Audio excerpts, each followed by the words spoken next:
अर्जुन के जीतने में एक ही रोड़ा है, एक ही व्यक्ति है जिससे माधव को भी लगता है कि ये शक्तिशाली रहा तो मेरा दोस्त, मेरा भाई युद्ध हार सकता है। भगवान ने उसे कितने प्रेम से टैकल किया है। राजनेताओं को सीखना चाहिए, कृष्ण से कूटनीति सीखनी चाहिए। जब संधि फेल हो गई और युद्ध लेकर माधव लौटे तो विदुर के घर पर सुबह ही सुबह कुछ मेहमान आए, कृष्ण से मिलने आए। हम भी कहीं ठहरते हैं तो नगर के लोग मिलने आ जाते हैं, महत्वपूर्ण लोग मिलने आते हैं कि कुमार विश्वास है तो हम सब कवियों से मिलने लोग आते हैं। तो विदुर के द्वारपाल ने कहा कि अंगराज कर्ण आए हैं। विदुर ने पूछा कि क्या मुझसे मिलना चाहते हैं? उनसे कहिए राज्यसभा में मिले, अब मैं अपने अतिथि के साथ व्यस्त हूं। और अतिथि भी कौन? माखन चोर। द्वारपाल ने कहा जी नहीं, वो आपसे मिलना नहीं चाहते, वो आपके अतिथि से मिलना चाहते हैं। कृष्ण ने कहा उन्हें आदरपूर्वक अंदर लेकर आओ। कर्ण आए, कर्ण ने प्रणाम किया। युद्ध में दुर्योधन की पराजय हुई हो चाहे कुछ भी हुई हो, महाभारत के जिन चरित्रों में से एक चरित्र पर मैं अंदर तक फिदा हूं उनमें से एक कर्ण भी है। क्या योद्धा है, क्या अद्भुत। हाँ। कृष्ण मुस्कुराए। कर्ण के चेहरे पर दुख और पश्चाताप का भाव था। कर्ण ने हाथ जोड़कर कहा माधव, मैं कल राज्यसभा में आपके साथ हुई बदतमीजी के लिए अपने मित्र दुर्योधन की ओर से आपसे क्षमा मांगने आया हूं। भगवान ने कहा ईश्वर तुम जैसा मित्र सबको दे जो इतने बड़े अपराध के बाद भी क्षमा मांगने के लिए आ जाता है। ऐसा मित्र सबको मिले। कर्ण ने कहा कि अगर आप मुझे थोड़ा सा भी माधव प्रेम करते हैं तो मेरे मित्र को क्षमा कर दीजिए। उसने गलती की, उसे दूत के साथ यह व्यवहार नहीं करना चाहिए था और आप जैसे दूत के साथ तो सोचना भी नहीं चाहिए था। भगवान ने कहा मैं उसे माफ कर दूंगा, लेकिन एक शर्त है कर्ण। अंगराज ने कहा कि इसी क्षण मैं आपको अंग प्रदेश का राज्य दे देता हूं, मेरा शरीर ले लीजिए पर मेरे मित्र को माफ कर दीजिए। कृष्ण ने कहा शरीर देने की इतनी उतावली में मत आओ अंगराज, समय तय हो चुका है, सबको देना पड़ेगा, तुमको भी देना पड़ेगा। पक्का तय हो, कर सकते हो तो इतना करो, अब मैं वापस पांडवों के पास जा रहा हूं,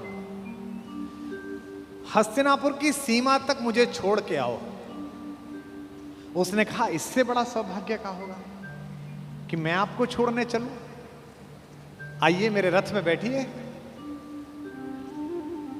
कृष्ण ने कहा कि ठीक है, मैं तुम्हारे रथ में बैठ जाता हूं। आपकी कार में कोई बहुत बड़ा आदमी बैठने लगे तो कभी भी ड्राइवर से गाड़ी मत चलवाना। ड्राइवर से कहना तू नीचे उतर, सवार बहुत बड़ा है, अब ड्राइव मैं करूंगा, गाड़ी खुद चलाना सदा। कर्ण ने अपने चालक से कहा कि नीचे उतर, इस रथ पर त्रैलोक्य का स्वामी बैठने वाला है, ड्राइव मैं करूंगा। और कर्ण तो ड्राइवर का ही लड़का है, सूत पुत्र है, उसको तो आता ही है रथ चलाना, और रथ चालक का बेटा है। कर्ण रथ चलाने लगा। भगवान पीछे से उतरकर कर्ण के पास आकर बैठ गए और थोड़ी देर बाद उसका रथ छोड़कर उसे अपने रथ पर बिठा लिया। वहां भी वही रथ चलाने लगा। अब भगवान ने उससे बातचीत शुरू की। देखिए कितने बड़े कूटनीतिज्ञ हैं ये कन्हैया, दिखते भोले हैं लेकिन परम चालू। इनको पता था कि एक ये आदमी है जो फजीता करेगा, इसका मनोबल तोड़ो। पहली बार कर्ण को यह पता चला जो भेद उन्होंने बताया। हरि बड़े प्रेम से कर धर कर ले चढ़े उसे अपने रथ पर। रथ चला परस्पर बात चली, शमदम की टेढ़ी घात चली। शीतल हो हरि ने कहा हाय, अब शेष नहीं कोई उपाय। कर्ण अब कुछ बचा नहीं, हो विवश हमें धनु धरना है। अब तो हमें यह धनुष उठाना पड़ेगा, क्षत्रिय समूह को मरना है। मैंने कितना कुछ कहा नहीं, विषबाण कहां तक सहा नहीं, पर दुर्योधन मतवाला है, कुछ नहीं समझने वाला है। चाहिए उसे बस रण केवल, सारी धरती की मरण केवल। ये जो अहंकार है कि मैं कुछ नहीं दूंगा, क्या बोला दुर्योधन 5 गांव माने पे? सूच्यग्रम नैव दास्यामि बुना युद्धे न केशव। हे केशव, तुम 5 गांव मांगते हो, मैं सुई की नोक के बराबर भी जमीन नहीं दूंगा। हे वीर तुम ही बोलो अकाम। बिना पार्शल हुए बोलना। कर्ण से पूछ रहे हैं, क्या वस्तु बड़ी थी 5 ग्राम? 5 गांव ही तो मांगे थे, वह भी कौरव को भारी है, मत गई मूढ़ की मारी है। दुर्योधन को बोधूं कैसे, इस रण को अवरोधूं कैसे? सोचो क्या दृश्य विकट होगा रण में जब काल प्रकट होगा। बाहर शोणित की तप्त धार, भीतर विधवाओं की पुकार। निशस्त्र विशस्त्र बिल्लाएंगे, बच्चे अनाथ हो जाएंगे। चिंता में क्या और करूं, शांति को छिपा किस ओट धरूं। सब राह बंद मेरे जाने, अब पासा फेंका। पहले तो माहौल बनाया कि तुम सब मरोगे बेटा, तू भी मरेगा और तेरा यार भी। एक तरीका है बचने का, सब राह बंद मेरे जाने। हाँ, एक बात है, यदि तू माने, देखो कैसे फुसला रहे हैं, तो शांति नहीं जल सकती है, समरागनी अभी टल सकती है। पा तुझे धन्य है दुर्योधन, तू एकमात्र उसका जीवन, तेरे बल की है आस उसे, तुझसे जय का विश्वास उजे। तू संग ने उसका छोड़ेगा, वह क्यों रण से मुंह मोड़ेगा। जब तक तू उसके साथ है वो लड़ाई नहीं छोड़ सकता। बस ऐसा कर, तू उसे छोड़ दे। क्यों? क्या अघटनीय घटना कराल। एक बात बताऊं तुझे कर्ण, एक बड़ी कराल घटना इस खानदान में हो गई है, तुझे पता नहीं है। तू प्रता कुक्षिका, प्रथा मतलब कुंती, तू कुंती कोख का प्रथम लाल। तू कुंती का पहला बेटा है। ये पहली बार कर्ण को स्वयं भगवान श्री कृष्ण ने बताया है, सबसे पहली बार। अच्छा, ये बात पहले भी बता सकते थे कभी, कर्ण तो रोज मिलता था। जब 14 साल का वनवास था तब बता देते, नहीं। अगर तुरुप का इक्का आ जाए तो शुरू में मत फेंको, बचा के रखो, फाइनल टेबल पे काम आएगा। अब कर्ण को बता रहे हैं कि तू तो कुंती का लड़का है, पनसूत अनादर सहता है, कौरव के दल में रहता है, किस्मत के फेरे में पड़कर का प्रेम सदा बसा दुश्मन के घर, निज बंधु मानता है पर को कहता है शत्रु सहोदर को। पर इसमें दोष न तेरा है, तेरा कोई दोष नहीं है। अब कहा मान इतना मेरा, अब इतनी मान, चल होकर संग अभी मेरे, जहां 5 भ्राता तेरे। कहते हैं एक काम कर, अब मेरे रथ पे से उतरी मत, अब मैं हाँक रहा हूं और सीधा वहीं जाकर रुकेगा जहां तेरे 5 भाई हैं। जिसको जिंदगी में किसी ने भाई नहीं कहा, जो मां की एक पुकार के लिए जीवन भर तरसा है, उसको जिंदगी का सबसे बड़ा प्रलोभन दे रहा है हमारा कान्हा। क्या कह रहा है? बिछुड़े भाई मिल जाएंगे, सब मिलकर मोद मनाएंगे। कुंती का त्यू ही परम तने ज्येष्ठ, बल बुद्धिशील में परम श्रेष्ठ। और क्या करेगा? पद त्राण भीम पहनाएगा, भीम तेरे को चप्पल पहनाएगा। कैसे कैसे लालच है, कैबिनेट मिलेगी,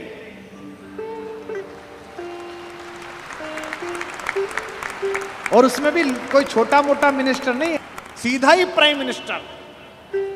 पद त्राण भीम पहनाएगा, हैं? धर्मादिप युधिष्ठिर चमर डुलाएगा। तेरे दरबार के बाहर कौन खड़े होंगे? पहरे पर पार्थ प्रवर होंगे। जो तेरा दुश्मन है, तेरा छोटा भाई अर्जुन, ये तो तेरा एनएसजी कमांडो बनेगा। पहरे पर पार्थ प्रहर होंगे, सहदेव नकुल अनुचर होंगे। सब लोग तुझे पहचानेंगे, असली स्वरूप को जानेंगे। खोई मणि को जब पाएगी, आखिरी दाव जो मारा है, खोई मणि को जब पाएगी, कुंती फूली न समाएगी।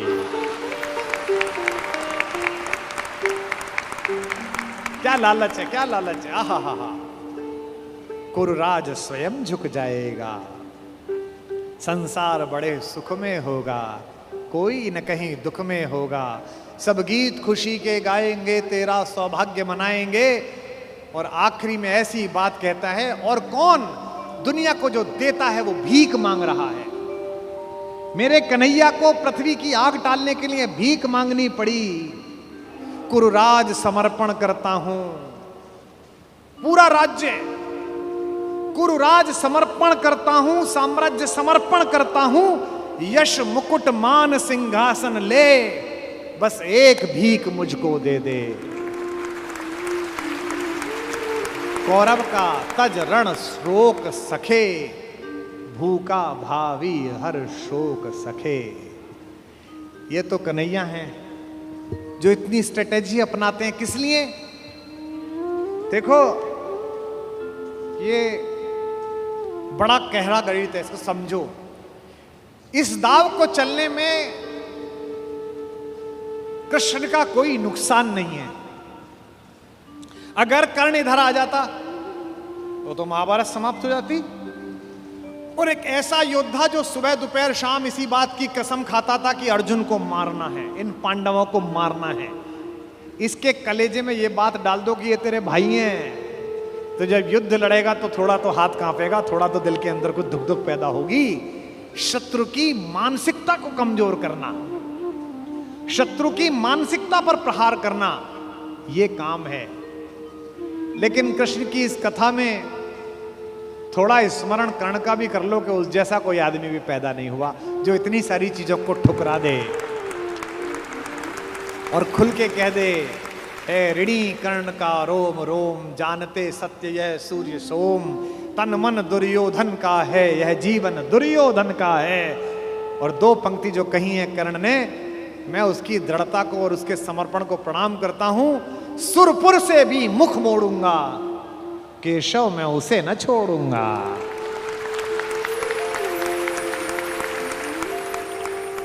ये जो चरित्र है कृष्ण का योजना बनाने का, पहले कुंती को भेजा, जाओ बता के आओ कि तुम उसकी मां हो। मां ने कहा कि तू वापस आ जा, तो उसने एक वरदान दिया मां को। मां ने कहा, अभिलाष लिए तो बहुत बड़ी आई थी, पर आस नहीं अपने बल्कि लाई थी। था एक भरोसा यही कि तू दानी है, अपनी अमोघ करुणा का बड़ा अभिमानी है। उसने भी कहा, मां मैं तुझे वचन देता हूं कि तेरे 5 बेटे जीवित रहेंगे।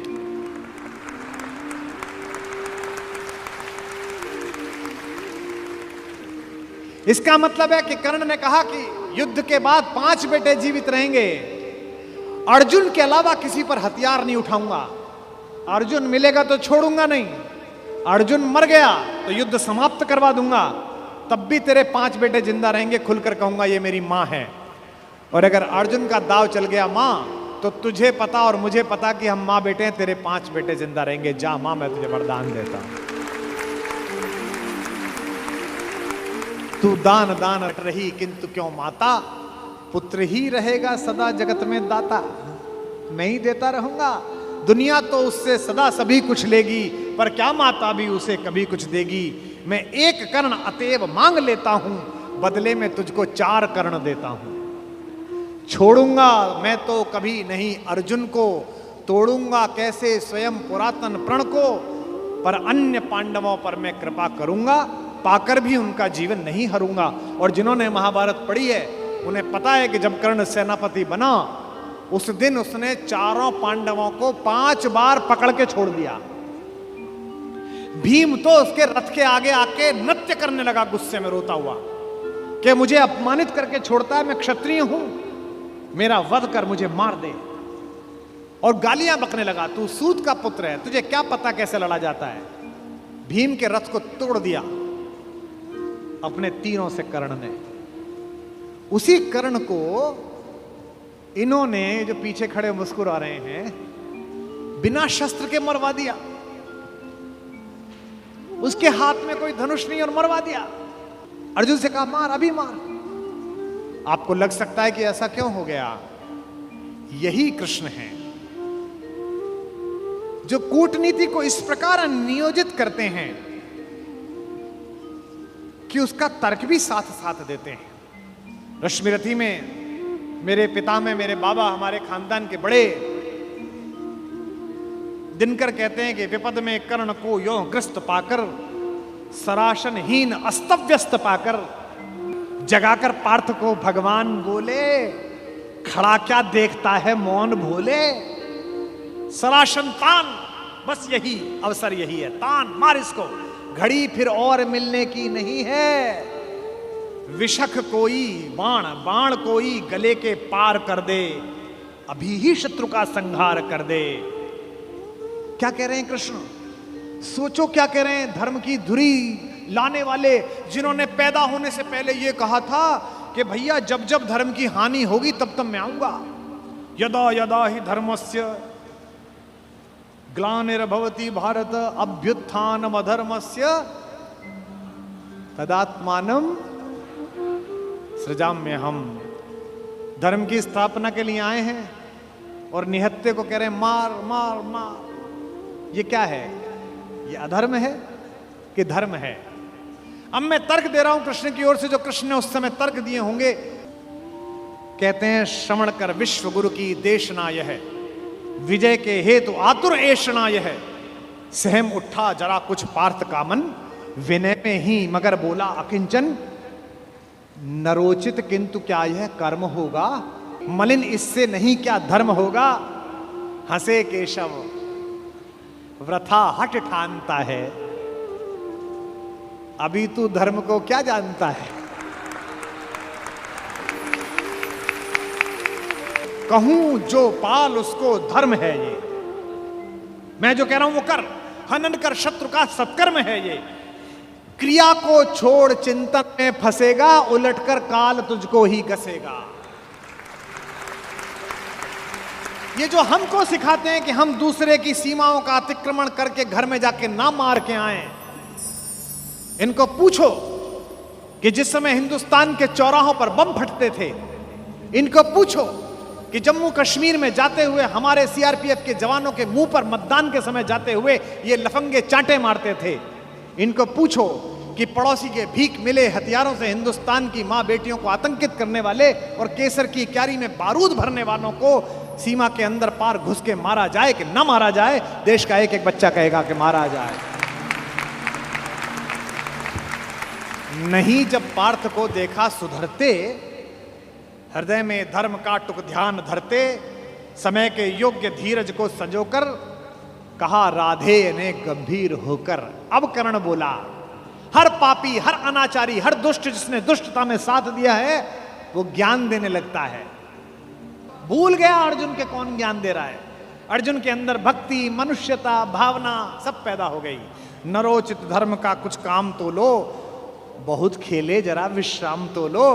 फंसे रथ चक्र को जब तक निकालूं, धनुष धारण करूं, प्रहरण संभालूं। रुको तब तक चलाना बाण फिर तुम, हरण करना कर सको यदि प्राण तुम। नहीं अर्जुन शरण में मांगता हूं, समर्थित धर्म से रण मांगता हूं। कर्ण कहता है कि धर्म से युद्ध करो। कृष्ण मुस्कुराए कि बेटा अब फंसा के, अब मैं तुझे धर्म समझाता हूं, है ना। उपस्थित देख हो न्यायार्थ हरि को, निहारा पार्थ ने हो खिन्न हरि को। अर्जुन का तो सॉफ्टवेयर हैंग हो गया। इसे मारूं कि ये जो कह रहा है धर्म वो पालूं। और जब सॉफ्टवेयर हैंग हो जाए तो क्या करना चाहिए? जब तुझसे ना सुलझे तेरे उलझे हुए धंधे, भगवान के इंसाफ पर सब छोड़ दे बंदे। खुद ही तेरी मुश्किल को वो आसान करेगा, जो तू नहीं कर पाया वो भगवान करेगा। उपस्थित देख यो न्यायार्थ हरि को, निहारा पार्थ ने हो खिन्न हरि को।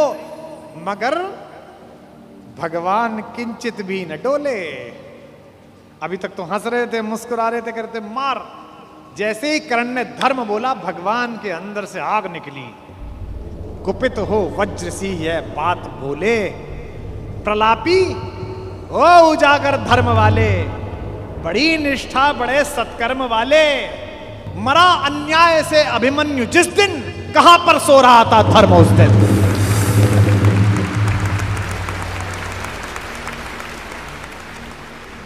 मरा अन्याय से अभिमन्यु जिस दिन, कहां पर सो रहा था धर्म उस दिन। हलाहल भीम को जिस दिन पड़ा था, कहां पर धर्म उस दिन यह धरा था। लगी थी आग जब लाक्षा भवन में, हंसा था धर्म ही क्या तब भुवन में। और एक पंक्ति, बेटे पे आ जाए, पत्नी पे आ जाए और मां पे आ जाए तो खून खोल जाता है। अर्जुन का खून खौला रहे हैं भगवान मेरे। सभा में द्रौपदी की खींच लाके, सुयोधन की उसे दासी बताकर, सुवामा जाति को आदर दिया जो, बहुत सत्कार तुम सबने किया जो। नहीं वह और कुछ सत्कर्म ही था, उजागर शील भूषित धर्म ही था।